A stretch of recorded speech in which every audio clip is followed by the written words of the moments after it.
Olá, pessoal! Hoje viemos apresentar para vocês nosso trabalho de extensão da disciplina Filosofia da Educação 1. Somos da Universidade do Estado de Minas Gerais, Campus Passos, do curso superior de licenciatura em Pedagogia. Nosso professor Adelino Franklin. Hoje viemos falar sobre o nosso filósofo Immanuel Kant e queremos trazer um pouco do nosso conhecimento para vocês, que vocês possam aprofundar na vida, na obra e na educação de Immanuel Kant. Então vamos lá? Immanuel Kant nasceu em 22 de abril de 1724. Foi um filósofo alemão e é um dos principais pensadores do Iluminismo. Kant frequentou uma escola pietista, na onde aprendeu latim e várias outras línguas clássicas. Em seguida, ele criticou as longas preces e a forma de religiosidade, como a escravidão juvenil. Lá mesmo na universidade, ele estudou filosofia, matemática e física. E aí, a partir de 1744, Kant começou a escrever seu primeiro livro. Seu primeiro livro foi sobre forças cinéticas e pensamentos sobre o verdadeiro valor das forças vivas. Logo após a morte de seu pai, Kant começou a trabalhar como professor particular para sustentar sua família. Depois, em 1754, ele voltou para a universidade e concluiu seu doutorado. E a partir daí tornou-se livre docente. E logo após passou a lecionar lógica, metafísica, filosofia moral, matemática, física e geografia, que ele introduziu na universidade. E em 1804, dia 12 de fevereiro, Kant faleceu aos 79 anos.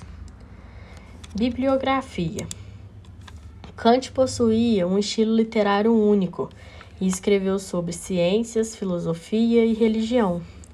Suas principais obras foram Crítica da Razão Pura, em 1781, Fundamentação da Metafísica dos Costumes, 1785, Crítica da Razão Prática, em 1788, Crítica da Faculdade de Julgar, em 1790.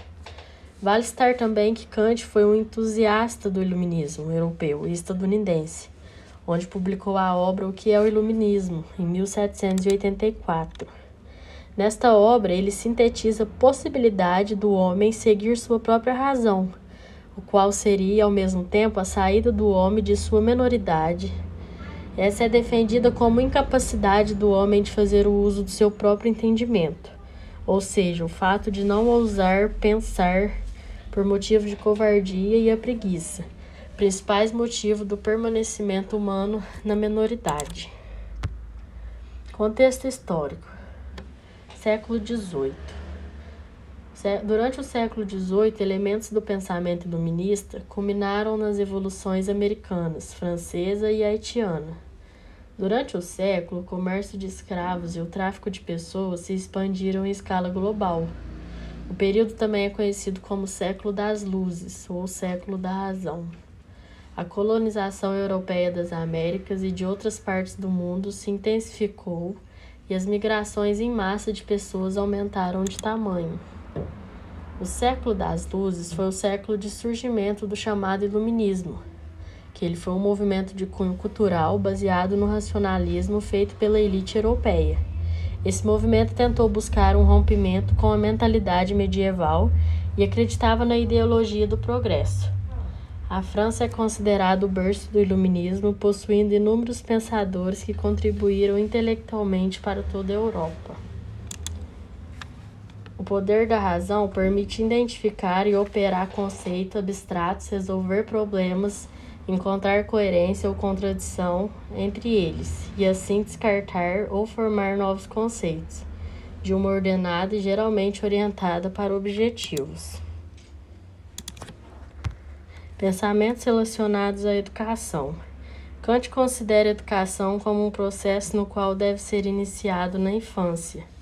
Desta forma, divide em física e prática. As características da educação física são o cuidado com o corpo, a disciplina e a heteronomia. Já o desenvolvimento da moral e a autonomia são características da educação prática ou moral. Kant compreende que o processo educativo é aprimorado a cada geração, elevando assim a humanidade, e desta forma não se deve educar com base na sociedade, mas sim com base numa sociedade melhor. O plano educacional de Kant não é restrito somente ao desenvolvimento do indivíduo, porém, cada indivíduo realiza em si o projeto da humanidade. A finalidade da educação em Kant é a felicidade do indivíduo, que a conquista com a formação do sujeito autônomo e da sociedade, com indivíduos éticos. Para Kant, a criança é produto da experiência e é moldada tanto por aspectos advindos da natureza, quanto pela educação, a qual o fim maior é a razão e o alcance da moralidade. Qual seria a perspectiva da educação moderna segundo Kant? A educação inclina o indivíduo à libertação, através da disciplina e instrução, devendo o homem sair do seu estado de minoridade rumo à maioridade, a fim de fazer o uso público da razão. Esse alcance se dará por meio da moralidade, que diz respeito ao ato de pensar racionalmente. O que Kant quis dizer com o ser humano é aquilo que a educação faz dele. O ser humano é aquilo que a educação faz dele. Essa ideologia, estabelecida pelo filósofo Immanuel Kant, em que a educação é capaz de configurar as relações éticas e morais, reflete um caminho para a possibilidade de solucionar os problemas carcerários que precisam de assistências e mudanças. Qual a ideia de Kant dessa finalidade evidente na escola? Segundo seu conceito na escola, Kant afirma que a filosofia é uma doutrina de habilidade e o que o filósofo assim preparado é um técnico da razão, capaz de construir regras para empregá-las em fins quaisquer. Então, Kant tinha um pensamento muito forte na educação, que a gente pode levar isso para a longa vida nossa. Essas são nossas referências. A gente agradece pelo tempo de vocês. Espero que tenham gostado.